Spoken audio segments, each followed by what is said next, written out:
Merci bandeko na banda tosili kozonga na répondre à ce oyo ya deuxième épisode na biso qui est na banza ya moto mtiko za la conclusion pona makambo tali kaka kosunga na ba pauvre réseau tozali ko attaquer mingi émission oyo ya de 10 béatitude mais tozali ko lekisa tana biso mingi ya presque épisode de mi balé mo ba concernera sujet tali pauvreté et c'est vous allez avoir bazali pauvre na molimo et c'est vous allez bazali ba pauvre parce que ba kozwa lisuni.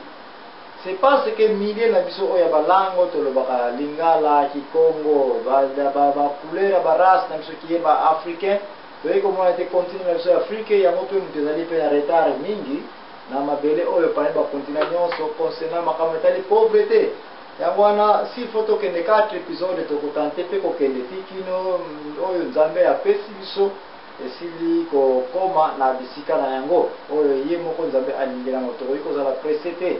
Mais photo pour qui ça mukano ya nzambe pauvreté ezali sujet munene kati na société na biso parce que ce qui va koyiko loba ete bat bazali 100 na Afrique au moins peut-être 90 soit 90% bazana c'est la pauvreté peut-être 5% là yoiko za la moyen de riche et si 5% ya peso to yoiko analyser richesse oya ko mona ete bazuli ya ona ndele pe ya mafia kaka ya muyibi kaka ya nzela oyo ezali ko provoquer batu bakoma sulu nini pauvre sulu na makasi nyonso ya mwana makaba kosenga pardon awa ezali te soko zali riche nzambe akumba makati na richesse na yo metika pe richesse eye bana ete malamu soko zali ona nzela ya nini ya propre mais soko zali ona nzela ya mafia alors mateya oyo jamais ekotika la kosepelisa yo etozali awa poto sepelisa pe tout mon côté.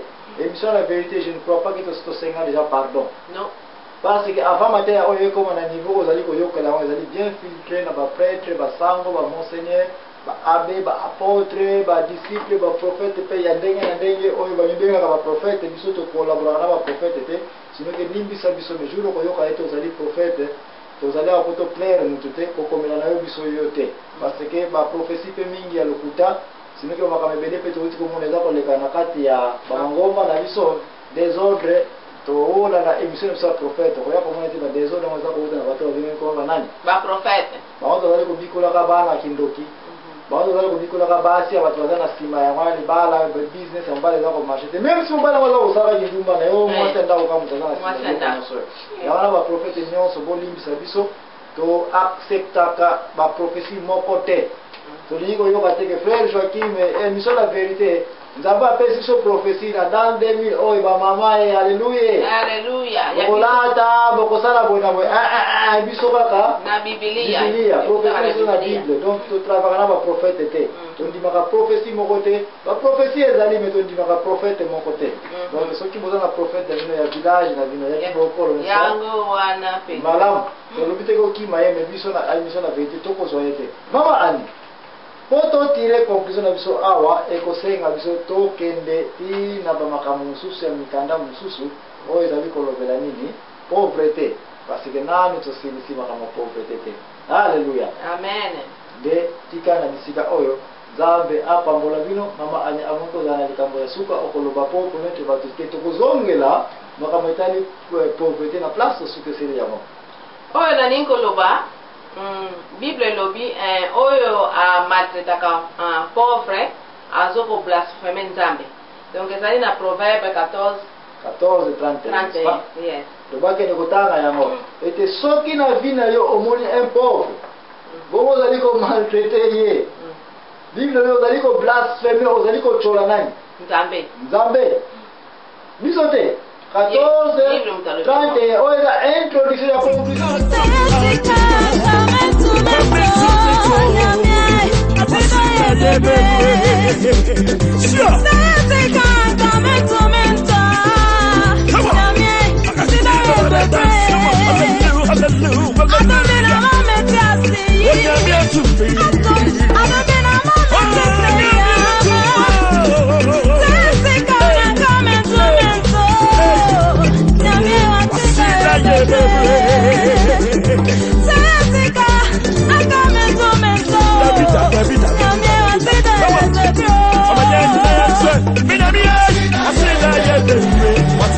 What's it?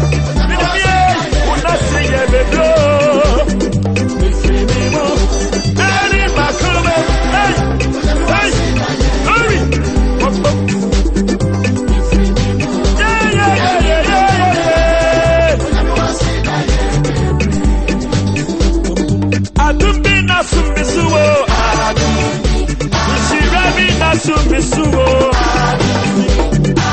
Jessica, I'm coming to me too. But anyway, what's in that baby? Jessica, I'm coming to me too. But anyway, what's in that baby? I do be not so Misuo. She rabbit not so Misuo.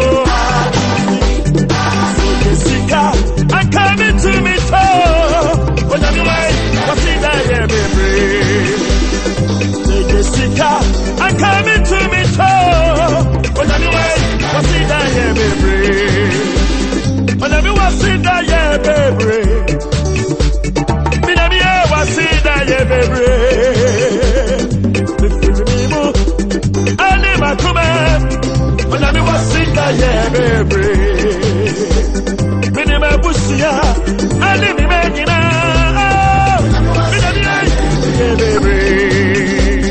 But I was in that baby.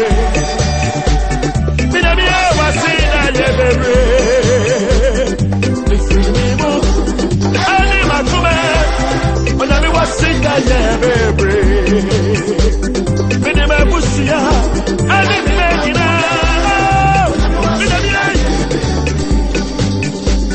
But I was